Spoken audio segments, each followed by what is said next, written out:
Hi, in my previous sessions, we have gone through stores management. In stores management, we looked at various important functions like receiving, issuing, stores management, and all those things. In today's session, we will look at what are the other important aspects of stores management, such as layout. What are the major considerations we have to consider while planning a layout for the store? We also look at considering various category of items, various types of items, how to plan the store's layout. So we also look at what are the abnormalities or anomalies or discrepancies can happen in the stores. As I mentioned earlier, stores is nothing but a bank. When bank is managing the cash, any discrepancy will have a huge impact on the customer service and its brand value. Similarly, if stores is not able to manage the stocks accuracy, it will have an impact on the company's profit and loss. Hence, it is very important to know what are the steps the organization has to take to ensure that the stocks are maintained very accurately and how frequently we have to do auditing. So let us go through today's session.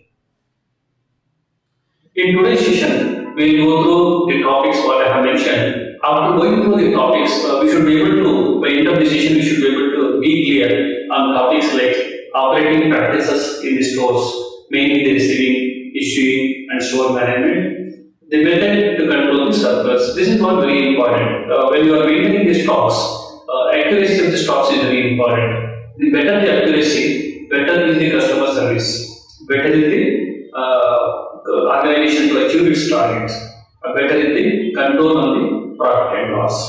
And what is the better method of reservations in the stores?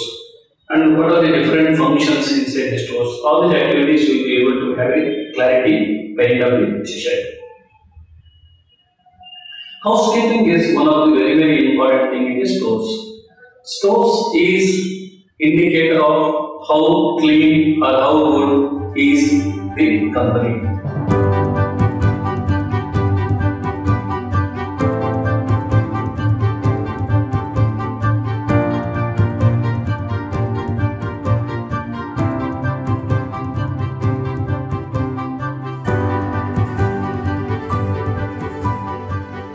Workers in these industries operate in shift. They operate in 2 shifts or 3 shifts. It is not easy and it's often dangerous to stop in the continuous process industry in between. They always have a planned shutdown because there are a lot of chemicals which are involved in continuous process industries, and chemicals can react, and if they are in certain stages they may be dangerous. Therefore, shutdown of a continuous process industry has to be done very carefully. Other examples include paper and pulp and metal refining, steel casting. These are all examples of continuous process industries. Also, because they are involved with chemicals, they are typically away from large centers of population, and also a lot of process control equipment which have automatic sensors and can sense different readings, temperature, heat, and other things are used in these kind of industries. Now there is another type of product layout which is not continuous process but which is called repetitive manufacturing. This is typically when a product is moved down a conveyor, what is called an assembly line, and different components which are required to make the product are added at different stages of manufacturing. An obvious example is the manufacturing of a car. If you look at a car assembly line, the chassis of the car moves and different components are added at different sub-assemblies really are added in different stages. Another good example is the electronics, high-tech electronics and consumer goods, consumer durables such as washing machines, refrigerators and so on. These are also typically made in a repetitive manufacturing. I'm sure some of you would have seen a picture of an electronic manufacturing where you can see a lot of workers who are putting parts into circuit boards while there is a conveyor belt which takes the circuit board along the complete plant. So this is a good example of a repetitive manufacturing.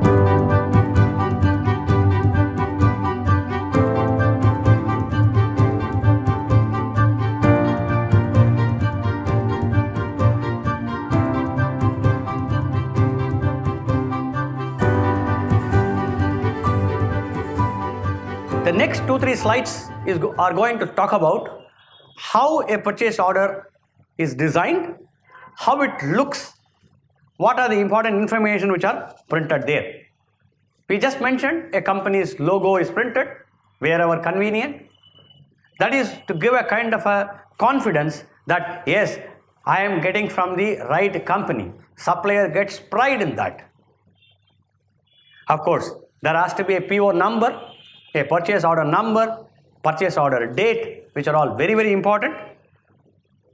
And we have also mentioned about delivery terms, delivery period, payment terms, all that is mentioned. In fact, today's scenario, people are mentioning about payment.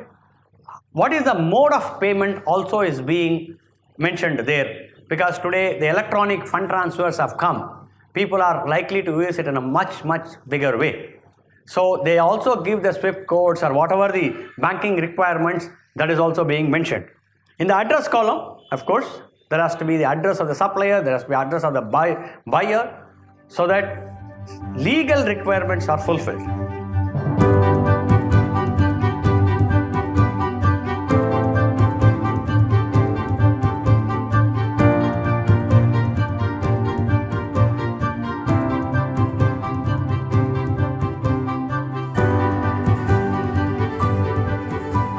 Let us understand the overall store's activity using an example. So I am taking an example of a buckle which is required for a watch factory.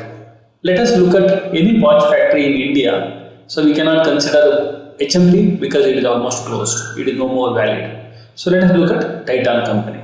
So you are all working in a company called Titan, which is manufacturing watches. So now you are operating the stores. So when you are operating the stores, when the buckles are received from the supplier of the buckles, what are the activities, what are the process you follow? So let us go through the flow chart and understand and link this example with respect to the processes, whatever you have learned in the last 2-3 sessions. So now you are a stores in charge. The supplier has delivered 100,000, that is 1 lakh buckles to stores. So what are the activities as a stores in charge you will do? The first activity is you are receiving the delivery challan. So invoice, MSDS, e-Sugam, excise, VAT certificate. As applicable, you will be receiving all these items, all these documents along with the material from suppliers. What is the next activity you will do? You will check with respect to the purchase order and whether these items are available in the purchase order or not. Then what you do, enter the purchase order number into the system and check for order details. Once delivery challan has got a purchase order number, you will use that purchase order number, enter the purchase order number in the system and see whether delivered items are available in the purchase order, yes or no.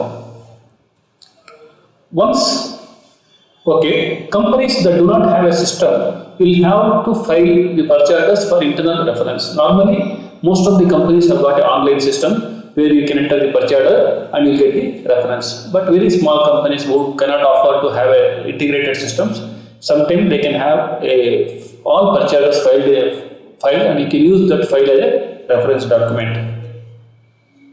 So do sample audit or 100% audit only with reference to PO. For example, as I mentioned, the supplier has delivered 1 lakh quantity of a buckle.